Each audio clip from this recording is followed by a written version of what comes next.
Salut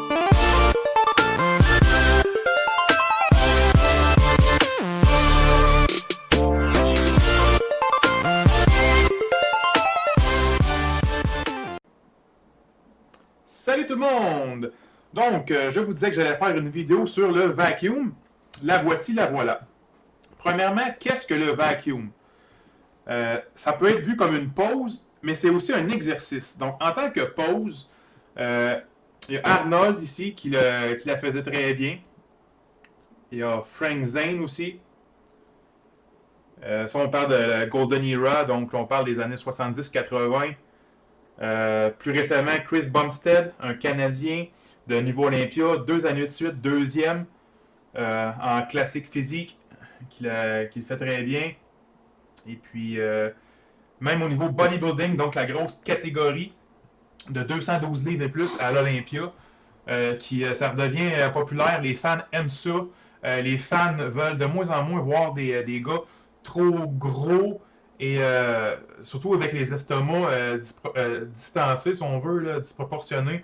Donc, on sait que les produits dopants, souvent, ça va faire gonfler l'estomac, va amener des problèmes à ce niveau-là. Et puis, de plus en plus, là, les bodybuilders de haut niveau, malgré leurs 270 livres sèches, le pratiquent pour pouvoir le faire sur scène et puis peut-être espérer gagner des points auprès des juges. Ici, on voit Juan Morel qui le fait très bien. Donc, c'est ça ce qui est pour la pause. Et pour faire cette pause, par exemple, on a besoin de muscles, si on veut. Et puis, c'est le transverse abdominis qui fait ça. Donc, les abdominaux transverses, aussi appelés TVA. Là, je ne parle pas du poste de télévision, mais bien TVA en tant que transverse abdominis. Eh bien, c'est une paroi interne de muscles qui va jusqu'à l'arrière du dos. On peut le voir ici.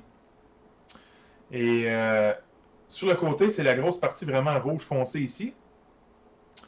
Qu'on voit qui est interne. Et puis par-dessus ici, on a la couche là, qu'on appelle le six-pack, les abdominaux externes. Donc dans une vieille vidéo, je disais à ceux qui voulaient avoir un ventre plat ou avoir une taille la plus mince possible, des fois des personnes qui font de l'embonpoint, eux cherchent vraiment justement à perdre du ventre, de ne pas perdre votre temps à faire des exercices d'abdominaux conventionnels comme des crunchs ou bien des leg raises, des élévations des jambes ou des genoux. Parce que ça développe les abdominaux externes. Donc, la couche ici, et dans cette vidéo-là, je disais justement que si vous les développez trop, ils vont grossir en épaisseur, et puis ça s'ajoute ça au niveau du ventre, là.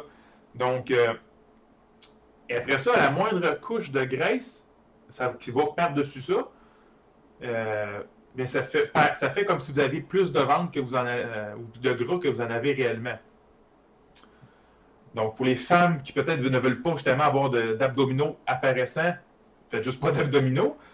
Concentrez-vous sur la diète.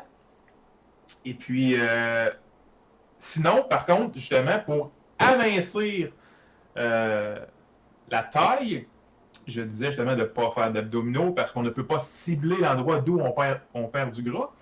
Par contre, il y a le TVA, le transverse abdominis, qu'on peut développer, qui va justement, en se solidifiant, donc en devenant plus fort, va tirer vers l'intérieur la paroi abdominale.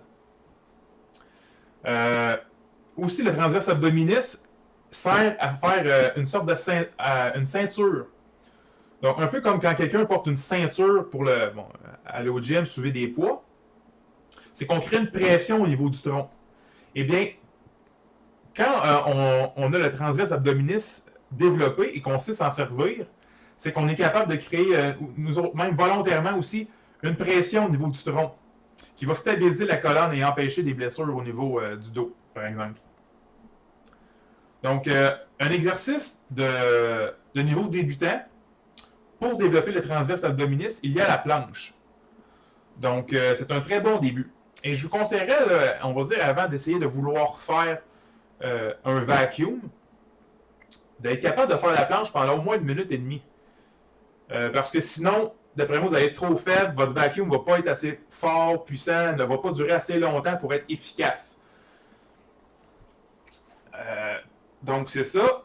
Le transverse abdominis aussi va travailler dans certains petits exercices, là, comme des hip bridge, là, et bien d'autres exercices, mais ça sera vraiment pas, on va dire, là, en isolation. Il est vraiment pas fort, tu sais. Donc, pour le travailler plus précisément, il y a la planche. Et ensuite, vraiment, le meilleur exercice pour le développer, c'est le vacuum. Le vacuum, vous pouvez le faire assis, debout, ou debout, debout droit, ou debout penché par en avant. Là, je vais vous le montrer, exemple, debout penché par en avant. Personnellement, je trouve que ça va mieux le commencer comme ça, ou on peut le faire tout simplement comme ça tout le temps. C'est qu'avec la gravité qui va pousser par en bas nos organes et toute notre structure, c'est que ça nous fait une certaine résistance qui nous aide à mieux le sentir. Moi, c'est comme ça que je le vois, et ça fait quand même beaucoup de sens aussi. Donc, pour faire le vacuum, vous devez expulser tout votre air de vos poumons. Le plus possible, là, que vous soufflez, puis il n'y a plus rien qui sort. Ensuite, c'est de se rentrer le ventre par en dedans, le plus fort qu'on peut, si on veut. Ça se peut que ça vous fasse un petit peu mal. Oui, c'est inconfortable comme exercice, si on veut. Et puis là, vous devez justement bloquer votre air, vous devez empêcher l'air de re-rentrer. Donc, pendant que vous faites ça, là, vous ne pouvez pas respirer, ni parler, ni rien. Ça se peut que vous fassiez juste des petits bruits comme ça, là. Et puis maintenez ça, on va dire, le plus longtemps possible. Prenez, ça dépend de votre niveau aussi. Là. Personnellement, je prends 1 minute de pause et puis je le refais. Je dois le faire 3-4 fois. Là, puis je fais ça à peu près. Je l'ai déjà fait fréquemment. Au début, quand on commence quelque chose de nouveau comme ça peut être bon justement de donner un coup puis de faire plusieurs fois. Et ensuite, ça donne un boost au niveau de la progression. Et ensuite, après ça, on réduit l'intensité, le volume, la fréquence pour me revenir à moins souvent. Là, personnellement, en ce moment, je le fais environ 1 fois par semaine. Donc, je vais tenter de vous faire une démonstration. Donc, j'aime bien m'accoter d'habitude sur quelque chose comme ça et vraiment sortir mes fesses, envoyer mes hanches là, vers l'arrière et donc vers l'avant. On dirait que ça m'aide justement à le sentir mieux. Donc là, je ne pourrais plus vous parler, j'ai expulsé mon air.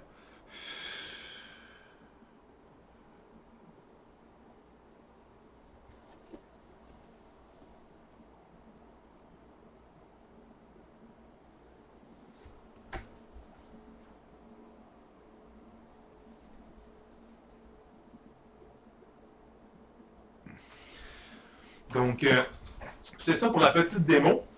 Ça se peut que ça vous prenne quelques essais avant de le réussir, de bien le sentir. Jouez justement avec la manière que vous forcez vos muscles. Tu sais, justement, là, sujet un petit peu à part, au niveau des abdominaux, il y a tellement de manières de les solliciter. On va dire aussi de les flexer. Pour ceux qui font de la compétition, peu importe.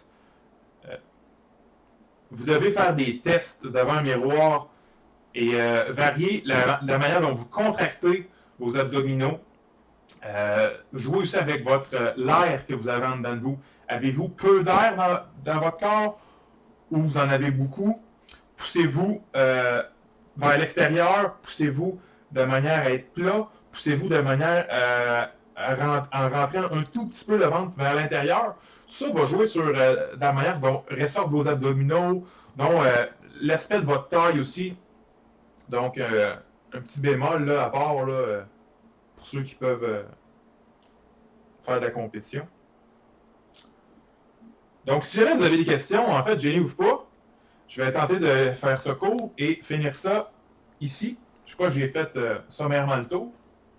Donc, à une prochaine vidéo.